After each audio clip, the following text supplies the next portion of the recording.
ঝুলন হারিয়ে যাচ্ছে, পুনরায় ঝুলন ফিরে আসুক এমনটাই চাইছেন সাধারণ মানুষ।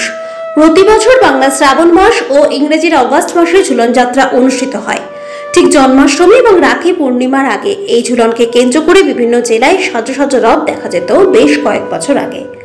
নদিয়া জেলার নবদ্বীপে জ্যান্ত ঝুলন দেখা গেলেও বিভিন্ন জেলায় সেভাবে আর ঝুলন চোখে পড়ে না। বর্তমানে ঝুলন যেন আস্তে আস্তে হারিয়ে যাচ্ছে, মুখ ফেরাচ্ছে বর্তমান প্রজন্মের ছেলেমেয়েরা। আগে ঝুলনের ঠিক 2-3 দিন আগে থেকেই ঝুলনের বিভিন্ন সামগ্রীর জন্য বিভিন্ন জায়গায় ছুটে বেড়াতে দেখা যেত। ছোটদের কোথাও ঝামা, কোথাও শ্যাওলা, আবার কোথাও কাঠের গুঁড়ো থেকে বিভিন্ন সরঞ্জাম, সেসব আজ অতীত হয়ে দাঁড়িয়েছে। আগে বিভিন্ন বাড়ি থেকে বিভিন্ন মন্দির যেদিকে চোখ পড়তো সেদিকেই দেখা যেত ঝুলন যাত্রা। অর্থাৎ বিভিন্ন মাটি ও প্লাস্টিকের বোতল, খেলনা দিয়ে সাজানো হতো ঝুলন, সঙ্গে ঝুলছে রাধা কৃষ্ণের মূর্তি। বর্তমানে সব বাড়িতে একটি করে ছেলে বা মেয়ে হওয়াতে সেই ঝুলন কমে গিয়েছে এমনটাই বলছেন মানুষ। একদিকে পড়াশোনার চাপ বা অন্যদিকে মোবাইল দেখার আগ্রহ বাড়ছে ছেলে মেয়েদের মধ্যে।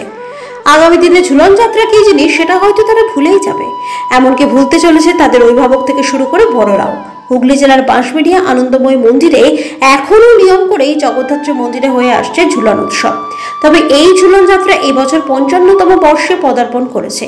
প্রথম থেকেই সেই একইভাবে হয়ে আসছে এই ঝুলন। 8 থেকে 80 সকলেই হাতে হাত লাগিয়ে তারা গতকাল ঝুলন সাজিয়ে ফেলেছিলেন। আজ থেকে শুরু হলো ঝুলন যাত্রা, শেষ হবে রাখি পূর্ণিমার দিন। আর এই ঝুলনকে কেন্দ্র করে বাঁশবেড়িয়াতে এক উৎসবে পরিণত হয়েছে। সন্ধে নামতেই ঝুলন দেখতে উপস্থিত হন বহু মানুষ। বিগত দিনে বাঁশবেড়িয়াতে প্রায় বাড়ি ও মন্দির মিলিয়ে কয়েকশো ঝুলন হলেও বর্তমানে হাতে গোনা মাত্র 2 থেকে 3টে ঝুলন হয়। কি বলছেন মন্দির কমিটির সদস্যরা শুনবো। আমাদের বাঁশবেড়িয়া রথতলা আনন্দময়ী মন্দিরে শ্রী রাধাকৃষ্ণ আছে, তারই ঝুলন চলছে। 1970 সাল থেকে ঝুলনটা চালু হয়েছে। বিভিন্ন ধরনের পুতুল, তারপর 2 দিন আগে থেকে পাথর সব জোগাড় করে একটা ঝুলন করা, একটা মহিমায় আলাদা।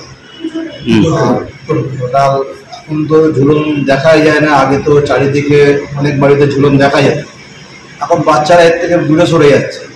এখন সব বাড়িতেই মোটামুটি একটা করে বাচ্চা, এত পড়াশোনার চাপ, এই ঝুলন জিনিসটা অনেক বাচ্চারাই জানে না।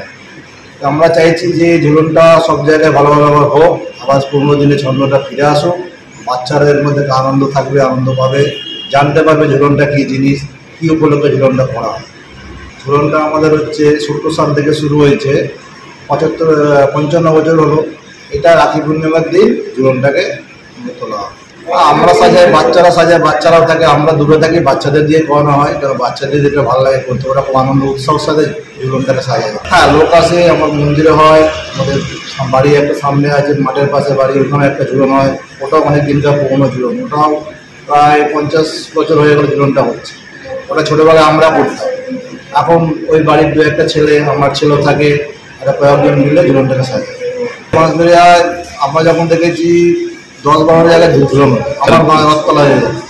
এখন সেই জায়গায় একটা ওই বাড়িতে দাঁড়িয়েছি, আর একটা আমাদের মন্দিরে।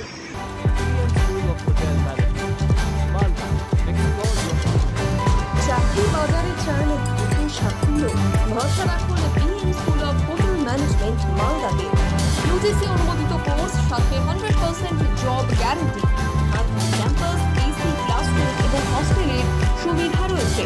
পাবেন 50% পর্যন্ত স্কলারশিপ, প্লেসমেন্টের সুযোগ রয়েছে। লাঞ্চ, ম্যারিয়েট, আইটিসির মতো প্রথম সারির হোটেলে। ভবিষ্যতের গ্যারান্টি দিতে আজই যোগাযোগ করুন 9046254705 অথবা 7004625706 এই নাম্বারে। BM school of hotel management, আপনার সাফল্যের ঠিকানা।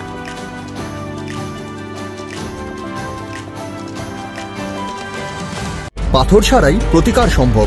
মালদার প্রাচীনতম ভৃগু বংশ জ্যোতিষী পণ্ডিত এস শাস্ত্রী। দাম্পত্য সমস্যা, বিবাহে বাধা, ব্যবসায় অবনতি, পরীক্ষায় অকৃতকার্যতা, ভাগ্য গণনা, গোষ্ঠী বিচার, ঠিকুচি গোষ্ঠী এবং মৃত্যু ছাড়া সকল সমস্যার সমাধানের জন্য যোগাযোগ করুন জগদম্বা জ্যোতিষ কেন্দ্র, বিবেকানন্দ স্কুলের পাশে, মালদা। মোবাইল 09733027832 অথবা 09332056956।